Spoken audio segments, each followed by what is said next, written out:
சங்க காலத்தில் மன்னன் அதியமான் ஆண்ட சேலம் பகுதி பிறகு சேரர்கள், நாயக்கர்கள், ஹைதர் அலி ஆகியோரின் கட்டுப்பாட்டில் இருந்து பின்னர் 1799ஆம் ஆண்டு கிழக்கிந்திய கம்பெனியின் முக்கிய நிர்வாக பகுதியாக திகழ்ந்த இடம்.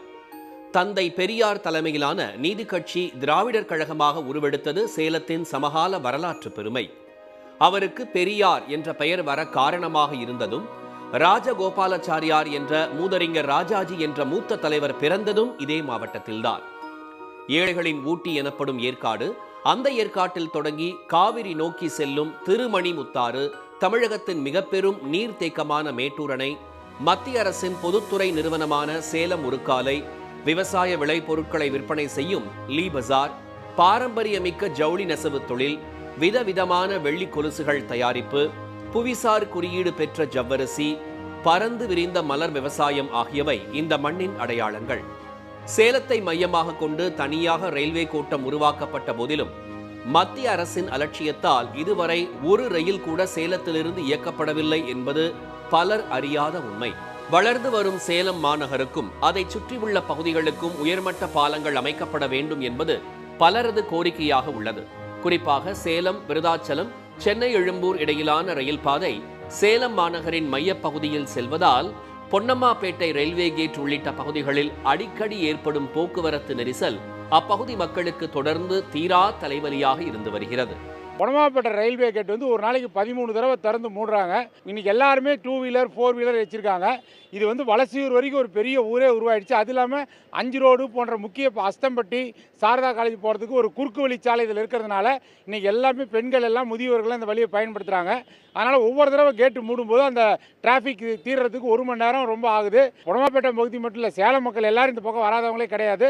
சேலம் மக்கள் கோரிக்கையை ஏற்றி இந்த பொன்னம்மாப்பேட்டை ரயில்வே கேட்டுக்கு ஒரு மேம்பாலம் உடனடியாக கட்டணுங்க. சேலம் மண்ணுக்காக முத்தமிழறிஞர் கலைஞரால் கொண்டு வரப்பட்ட சேலம் உருக்காலையை தனியார் மயமாக்கும் முயற்சி தொடர்வதால் உருவான அச்சம் இப்போதும் நீடிக்கிறது. உருக்காலைக்கு நிலம் கொடுத்த குடும்பங்களுக்கு வழங்கப்பட்ட வாக்குறுதிகள் நிறைவேற்றப்படாத நிலையில் தனியார் மயமாக்கும் நடவடிக்கைகள் முற்றிலுமாக தடுக்கப்பட வேண்டும் என்கிறார்கள் உருக்காலை தொழிற்சங்கத்தினர். இராணுவ தளவாட பொருட்கள் தயாரிக்கும் நிறுவனங்களை கொண்டு வர வேண்டும் என்பது அவர்களின் கோரிக்கை.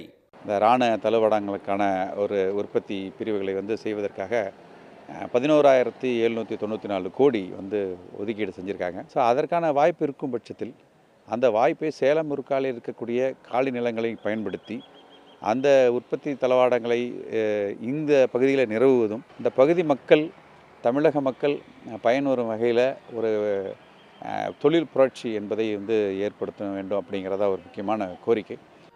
கடந்த நூற்றாண்டில் முக்கிய நீர் ஆதாரமாக திகழ்ந்த திருமணிமுத்தாறு சாயப்பட்டறைகளில் இருந்து வெளியேறும் சுத்திகரிக்கப்படாத ரசாயனம் கலந்த கழிவுகளால் வெண்நுரை பொங்க மாசடைந்து கிடப்பது விவசாயிகளை கவலையடைய வைத்துள்ளது.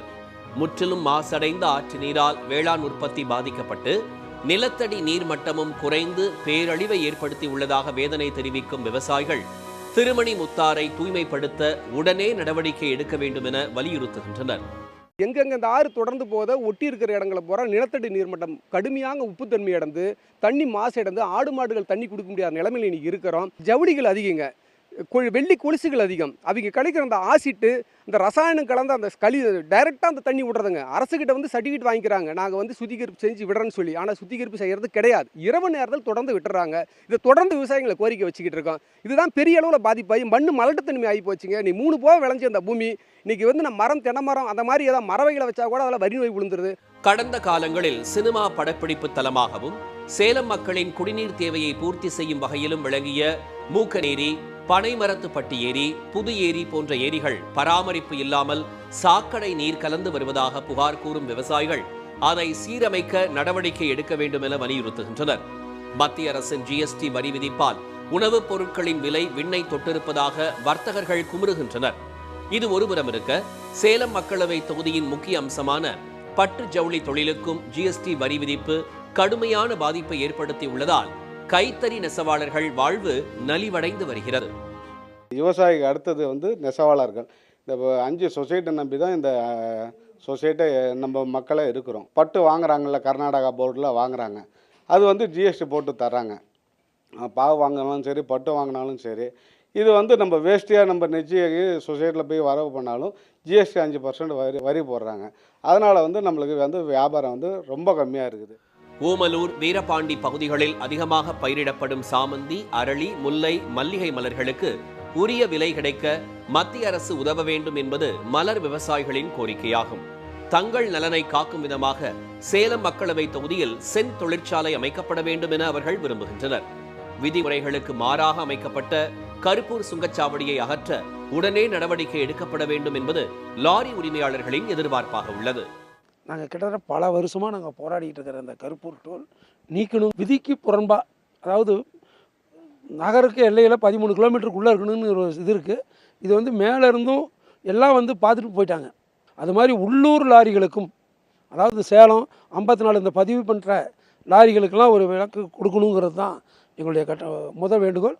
அடுத்தது இந்த டோலர் முதல்ல எடுக்கணும்.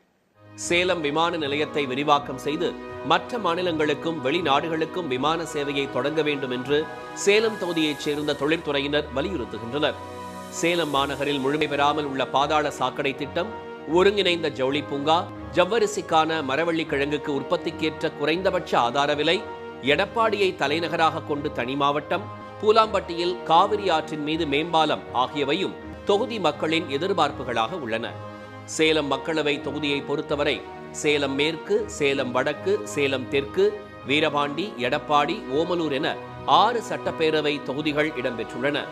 இங்கு ஆண் வாக்காளர்கள் 8,23,336 பேரும், பெண் வாக்காளர்கள் 8,25,354 பேரும் மற்றும் 3ஆம் பாலினத்தவர் 221 பேரையும் சேர்த்து மொத்தம் 16,48,911 பேர் உள்ளனர். தொகுதி உருவான காலத்தில் காங்கிரஸ் 7 முறையும், அதைத் தொடர்ந்து திமுக, அதிமுக 2 கட்சிகளும் தலா 4 முறையும் வெற்றி பெற்றுள்ளன.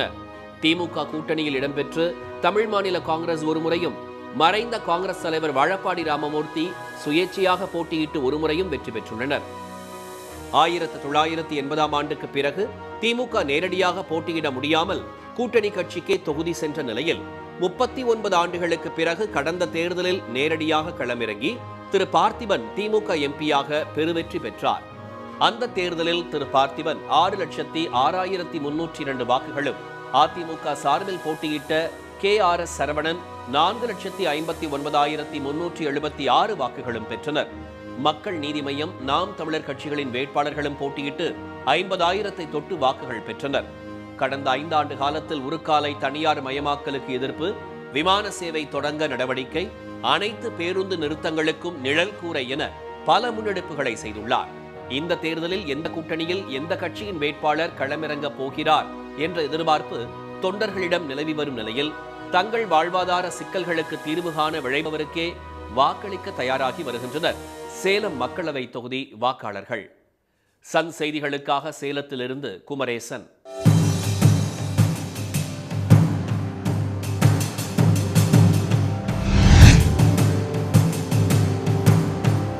உடனுக்குடன் செய்திகளை தெரிந்து கொள்ள சன் நியூஸ் பெல் ஐகானை கிளிக் பண்ணுங்க.